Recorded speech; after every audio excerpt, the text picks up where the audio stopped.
Hello, my people. How you doing out there? Welcome to another show, another podcast of Ask the Future. Yours truly, Chris from Ask the Future, the front man, as they say. Even though a lot of people have been behind me setting this channel up, it was my idea, but I've had to. I couldn't have done it without the help of a lot of people, a lot of good people around me. So I hope you all are doing fine out there. I hope you all alright. And I know last week we're here to talk about Arsenal. Last week, Saturday, just gone, 3 or 4 days ago, we dropped 2 points at home to Brighton, and 2 points that could come back at the end of the season to haunt us, because we know that this Manchester City team are just relentless. And for me, arguably the greatest manager of all time, in my opinion, Pep Guardiola, and one of the best teams we've ever seen in England. If they win it this season coming, it'll be 5 in a row. And Arsenal have not won the Premier League for 20 years now, and so it's starting to really irk me. It's getting to me that we've been so long without a title. We've won a few FA Cups since then, but we've not won a title. We've not won anything in Europe. The Carabao Cup, just a few FA Cups. And for a club of our size, that's totally unacceptable. It really is. We're going to talk a little bit today, not long. But we're here to, of course, give you a view of the match against Brighton. And in my opinion, I don't think we played well at all. We played really awfully poorly. We're giving the ball away. Thomas Partey looks like he's done. I was listening to some of the streams on YouTube. I was listening to the likes of Lee Gunner, Curtis Shaw, AFTV, and a couple of others, Deludi Guna. And what I was getting from their streams is that a lot of them think that Partey's past his best, especially Curtis Shaw, who highlighted this several times throughout his stream, that Partey's dusted. And even last season when he came in, he played some games towards the end of last season. He didn't look like Thomas Partey of old, but he's suffered a lot of injuries since he's been Arsenal. It's funny how he never suffered any injuries, any major injuries when he was at Atletico Madrid. He just didn't at all. Atletico Madrid. And as soon as he comes to Arsenal, he's injured all this time. And it's so infuriating that we have a player who's so high quality and that we can't even rely on him. And then the other player we go and sign, Mikel Marina, is now injured for 2 months. So freakish. He got injured in training because Gabriel Margalez fell on him, and he kind of like put his shoulder at a joint. And so because of that, we've got to wait another 2 months, and then he has to get up to speed because he's not played since the summer at the Euros. And it just sets us back. We got Raheem Sterling through the door, but he wasn't able to play because he didn't get registered on time. And so we're going to need him because Gabriel Martinelli, he was on the bench against Brighton on Saturday. And he's not been playing well for a while now, for maybe the best part of a year. And then Leandro Trossard, who's a clutch play, scored some important goals like the goal against Aston Villa the week before last. When he starts for us, he doesn't look after play. He looked like he's better coming off the bench, a bit like Ole Gunnar Solskjaer did for Man United all those years ago when he was a super sub. When he came off the bench, he scored goals more or less nine times out of 10. But when he started, he didn't do anything, And it seems though we've got the same issue here with Trossard. Comes off the bench, scores some clutch goals, but when he starts, there's nothing there. It's strange, but hey, we have this problem, so we have to deal with it. We scored the first goal, Kai Havertz scoring, being put through, and then he just lobbed the keeper for 1-0. And even though we weren't playing well, we were looking. I wouldn't say we were looking fully comfortable, because Brighton were looking very good on the attack, with the likes of Mitoma looking really well on the left hand side, giving Ben White some big problems. Probably one of Ben White's worst games for a long time in an Arsenal shirt, but it's because of the player he's up against. Mitoma, who's running at him and playing really well against him. I thought João Pedro, even though he scored the equalising goal in I think on about 59 minutes. So that's 40 minutes into the second half. Of course, Declan Rice was sent off before that, and it put us down to 10 men. which is a big shame. one of our best players last season, if not our best player last season. And I think you've seen on here when I did the player ratings for last season, I think I had Declan Rice as the player of the season for last year. He got a 9.5 out of 10. And this season, he hasn't started well at all. Didn't play well against Wolves in the first game. For me, he didn't play that well against Villa last week. Played okay. But it wasn't vintage Declan Rice. And this game here, apparently somebody went to the match or no, said that he looked like he was starting to get back to the Declan Rice of old, but he never got a chance to really fully establish that because he got sent off. And this, that sending off for Arsenal of Declan Rice was a big talking point throughout the whole week, or not for the whole week, throughout the last few days. Throughout the last few days. So all of Saturday, Sunday, Monday, yesterday, Tuesday, and even today, Wednesday. A lot of people are talking about it. A lot of people are saying that. Some saying he shouldn't go. He shouldn't have been sent off. Some saying that, the second yellow was justified. I've seen it a few times, and I personally think Declan Rice is a bit silly. When my players do well, I back them. I support them. I've got their back. But when they do silly things, I can't back them. And even though the ball was kicked against him, I think Veltum, he kicked the ball against Rice, probably knowing that referees are so quick to show us our players red cards, he probably should have just ignored it. Just walk and leave it. But it seems like when the ball got kicked against him, that was it. And he should have reacted in that way. And personally speaking, it should have been a booking. I think I was saying to a friend of mine, in the days of old, when I was watching football, when I first started watching football in the late 80s, early 90s, when something like that, that's a silly thing. That's a simple thing. When something like that happens, if something similar happened, like I said, back in 30 years ago, 35 years ago, the referee would have called a player towards him, or the players who was involved in the incident. The referee would have called those players to him and give them a little chat and a bit of a speaking to about calming the situation down, and you're all men, it's a men's game. But now it seems like every little silly thing, every little simple thing and silly thing, you get either cautioned for it or you're getting sent off for it.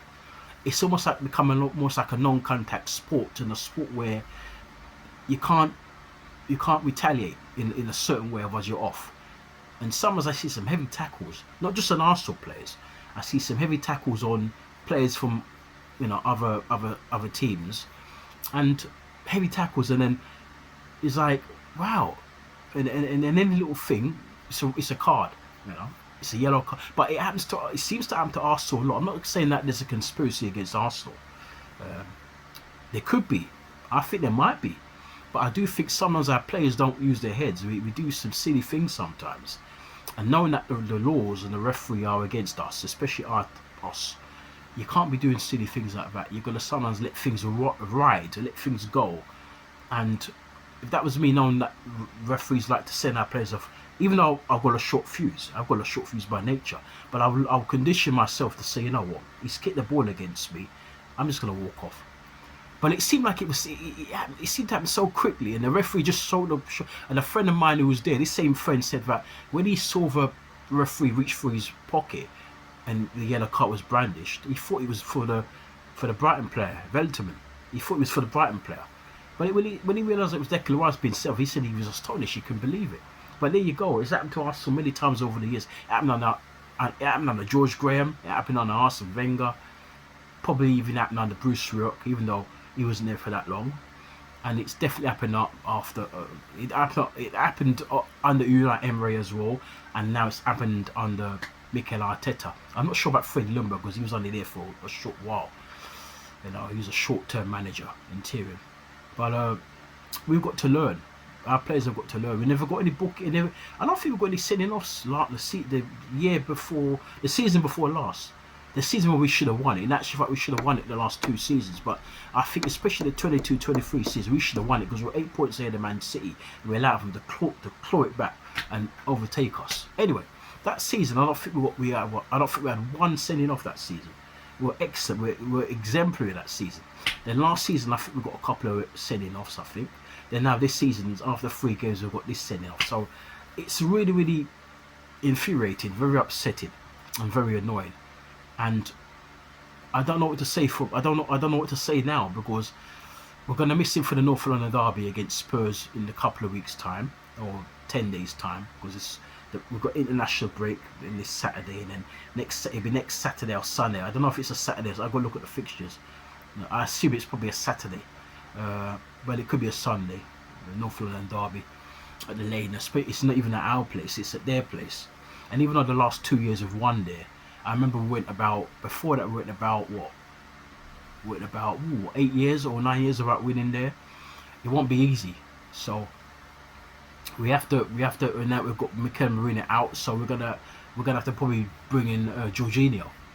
He was a steady player, but if we're looking to sort of like move up the pitch a lot more quickly and go through the lines, break the lines. And even though Jorginho is a good passer of the ball, Declan Rice isn't a great passer.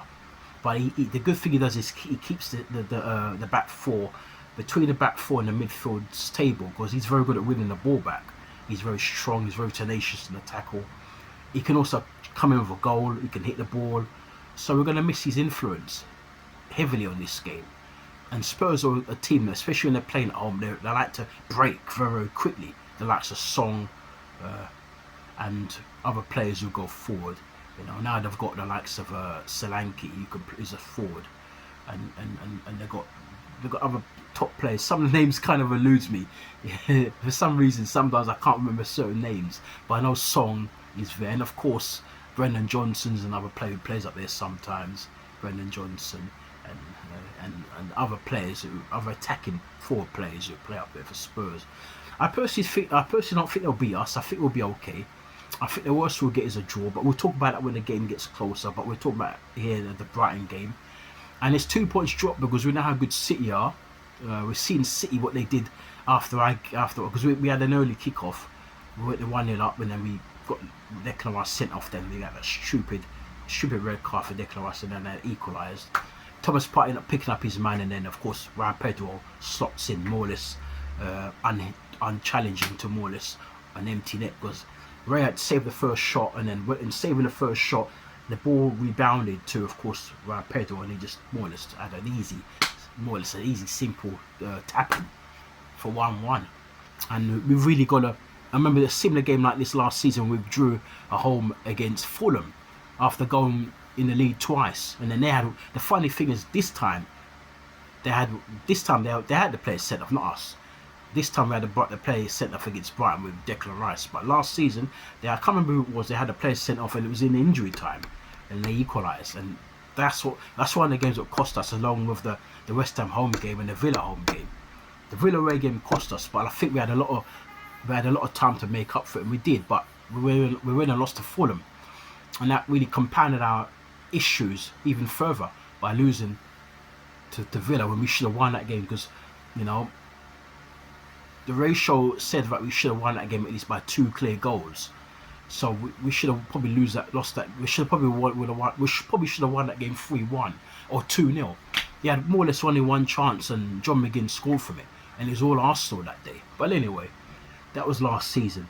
We need to win. We need to get back to winning ways. We've got Man City coming up after Spurs, and we've got a game in the Champions League, I think, in between against Atlanta. Because the Champions League draw was done. I've not even got to speak about that. And in this international break, I will probably try and do a stream about our games, our fixtures in the Champions League, and then make up for not doing it when the draw was made. I think it was last week Thursday, wasn't it? The draw was made. So we're going to do a stream about that and give you the ins and outs about how and try to break down the explain how, because it's a new system now in the Champions League. It's not the usual system where you have 4 teams to a group, and you play each team home and away. Then the top 2 from each group progresses into the knockouts, to the last 16. It's not like that anymore. It's more of a league system, more of a league format, which they're trying to. A lot of people say that they've introduced this because they're trying to usher in a new Super League. So they're trying to play around and tinker with the Champions League to see how it goes, and if it goes well, then they'll go straight to Super League. But anyway, that's for another time. So we're going to talk about that. Maybe I don't know if we'll do it this week, but we've still got 10 days before we come back to the Premier League. So during that international break, We'll talk about that, the Champions League draw, and so on, and how it works, and so on. And we're going to talk about Raheem Sterling because we signed him. We've seen the post we did for the community. We've not spoken about him yet, what he brings. And we're going to talk about Mikel Merino because he was signed as well the week before, I think it was. And so we need to speak about these two guys. Perhaps we'll speak about them in the same stream.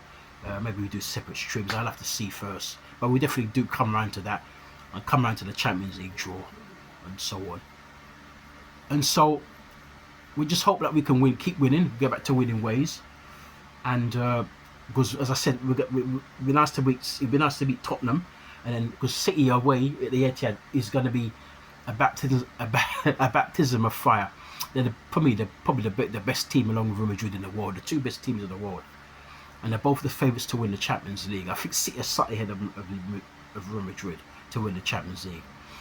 So we went there last year, got a 0-0 draw. I remember Rodri coming out saying that Arsenal didn't have the guts to go there and win. So we have to go and let him eat his words. It's been very difficult because we've got injuries and we haven't started the season well. But I think if we can beat Spurs, and if we can beat Spurs quite well, it won't be easy because Spurs are a good side. But we ought to go to Spurs and win.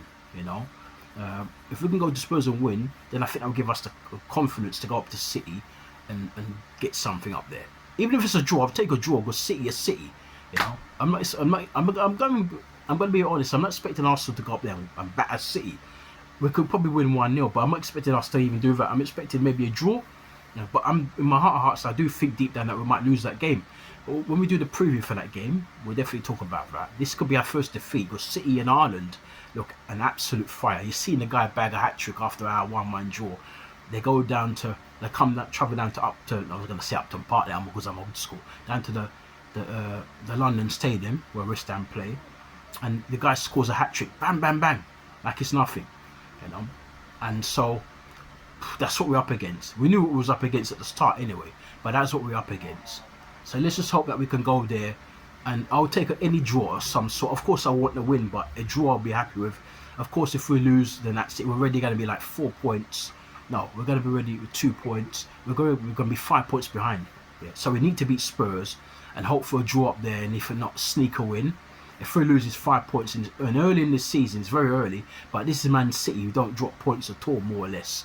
If it was any other team, in any other era, we will still have a chance to, you know, some leeway to make up the points. But because this is Man City under Pep, Haaland and on fire, and so on, and they didn't even have Foden as well. That does show their strength in depth. Then we're going to be 5 points behind them. We're not playing too well. We haven't got a striker, a proper striker. They've got the best striker in the world. For me, pound for line, the best bit, because Mbappe is more of a winger. Yeah, whereas Ireland is a gunman. He's a proper gunman. So, you know, it's going to be difficult for us. It really is. So, you know, I'm just fed up of us messing games up when we know we need to win. I'm just so fed up. Yeah, yes, it was a silly red card. It shouldn't have happened, but Declan shouldn't have reacted. You know, but you know, it's difficult. It can be instinctive when someone kicks the ball at you. It's instinctive to do that, to react like that. You know, to fall to the ground like that. But it's just so annoying and infuriating, as I keep saying. And we haven't won the title for 20 years. City have won about 7 in that time, or 8 in that time. It's frustrating. It really is frustrating. You know. But anyway, you know, hopefully, as I say, time is a great healer. Don't forget to like the videos, subscribe to the channel. We're on 29 subscribers. It's poor, but I remember when we were stuck on 17, but now we're on 29. So it's moving, but it's not moving fast enough. You know, and we just hope that YouTube do us a favour and could push out the videos and, you know, spread it to a wider audience, and so that we can get the views and subscribers. We're gonna do some work on the channel because we know we have to clean up some of those thumbnails. We know that. We're gonna touch up the banner, the channel banner a little bit because it's a bit out of sync, and so on. And we're gonna do something with the logo. We're speaking with some professional designers, and you know, we're gonna sort the logo out because the logo is I like it, but it's probably a bit too white. I want to try and get some more red in it and some navy in it because those are the Arsenal colours. And I might try and do 2 logos.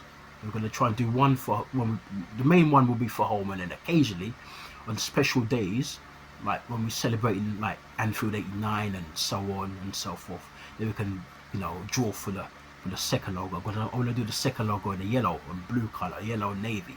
That really did help sound way kit for the '89 season. And some ones will use that logo around '89, around Anfield '89 celebration time. But for the most part, we'll keep the other logo. But it's got too much white in it. I want it to be a bit more red. So we're going to talk with some designers about how we can go about doing that.